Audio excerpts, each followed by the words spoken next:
call from the fire department commander telling me that they were not sure they were going to be able to contain the fire.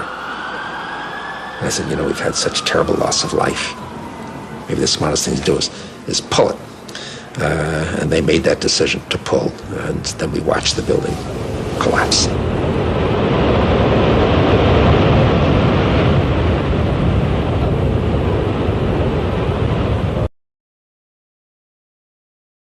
A football field, there were now only 42,000 feet. And the building is going to contain not 2 million feet, but 1.7 million. And that's one of the sacrifices we have to make. I said, let's make it and let's get on with it. And so,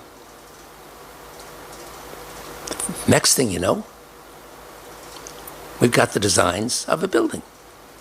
And the first design meeting was in April of 2000. And construction began shortly thereafter in 2002. I remember getting a call from the fire department commander telling me that they were not sure they were going to be able to contain the fire. And I said, you know, we've had such terrible loss of life. Maybe the smartest thing to do is pull it. And they made that decision to pull, and then we watched the building collapse.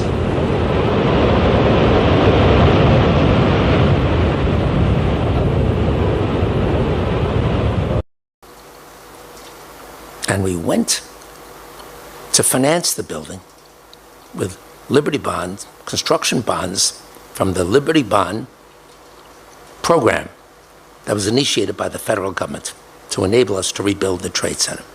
But it still required insurance company bonds, insurance company payments under the policies. And so, next thing you know, this building was under full construction. I didn't know where it was. I never heard of Building 7, never knew where it was. I said, how did Building 7? What? It's way over here. What the hell's that going down for? Yeah, okay, I'll film that too. What the hell? And sat at the pier and sat and sat and sat. They said, oh, it's going to come down. I wish I had known, but they didn't say they were going to take it down at 5:30. It was like, and then like, tuk. So I was running out of film, and I said, oh, I'll put it on stop motion. Because if, you know, the minute I start seeing it, but it went and the tuk. That's it, gone. I'm like, wow, and it's a tiny little building. What happened to you? And there were other buildings all around. Nobody else went down.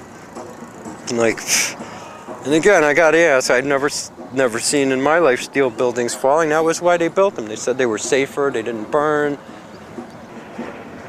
So it's, yeah, there's so many questions, right? It's hard to buy into all of it. And while I hate to think that people you trust are stabbing you in the back, history shows they don't just do it on occasion, but they do it all the time, and they only get caught on occasion. Let's return to Rick's original footage. Next, we feature the first steel frame collapse due to fire in history, World Trade Center 7. Rick used time-lapse mode to conserve tape, so 2 seconds of real-time recording is followed by a 6-second pause. The first footage is shortened and speeded up to get straight to the collapse. Here's an update now from the 1010 Winds newsroom. Later tonight, we expect to hear from President Bush. That plane was to be used, and here's Matt Ward. Major difficulties around the area. New Jersey Transit outbound Hoboken Terminal operating on a load-and-go basis. No inbound service. And also out of Newark Penn Station, limited service. Hear from President Bush. That plane was to be used, and here's Matt Ward. Major difficulties around the area. New Jersey Transit outbound Hoboken Terminal operating on a load-and-go basis. No inbound service. And also out of Newark Penn Station, limited service on the Northeast Corridor and North Jersey coastlines. He was down there. He was trying to help people. His name is Daryl. Yeah, so I was just standing there. We were watching the building actually because it was on fire. The bottom floors of the building were on fire, and we heard this sound that sounded like a clap of thunder. Turned around, we were shocked to see that the building was Well, it looked like there was a shock wave ripping through the building. Sound like a clap of thunder. Looked like a shock wave ripping through the building and the windows burst out. It was horrifying. And about a second later, the bottom floor burst out and the building followed after that. Dan Rather compared it to controlled demolition, as did others. That does not sound like it was brought down by normal office fires. Folks, we've been lied to. If we want to be relevant, then let's be relevant.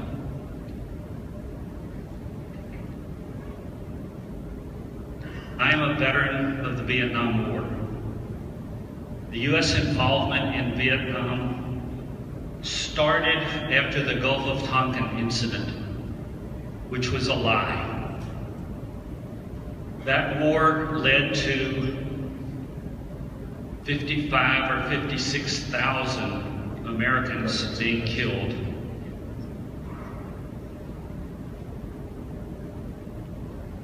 Our government sent 56,000 people to their death.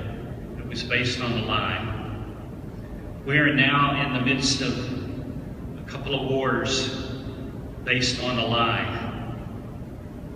How long are we going to put up with stuff based on lies? How long do we want to go on living based on lies? It's time to seek truth. It's time for us to seek a new investigation. Well, what will a new investigation bring us? What do we seek? What do we seek from a new investigation? That question was asked many times at our booth on the exhibit floor. We call for a new investigation because that new investigation will bring us something other than the lie that we have been given so far. Thank you. Can you the truth will set us free. Thank you. Thank you.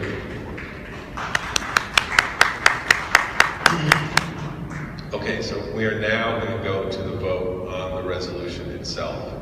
So this will require a majority of vote. So if you're in support of the resolution, press 1. And those opposed, press 2. Please vote now.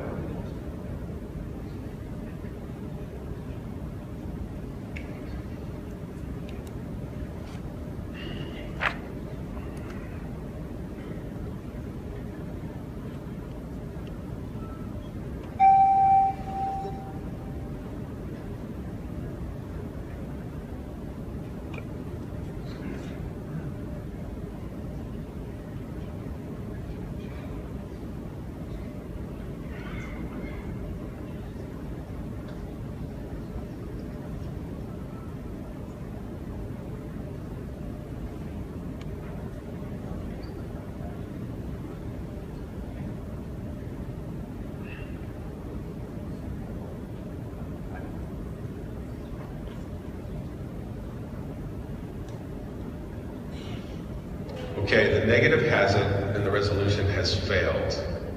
You can see the results on the screen. I just want to say a couple of things. This body will always be fair and listen to both sides of any issue that is legitimately brought to the floor. But I would just ask makers of the resolution just to be sensitive to the prior acts of this body and the emotional energy and toll it takes on everybody that was involved in 9/11 when these things come up. Thank you.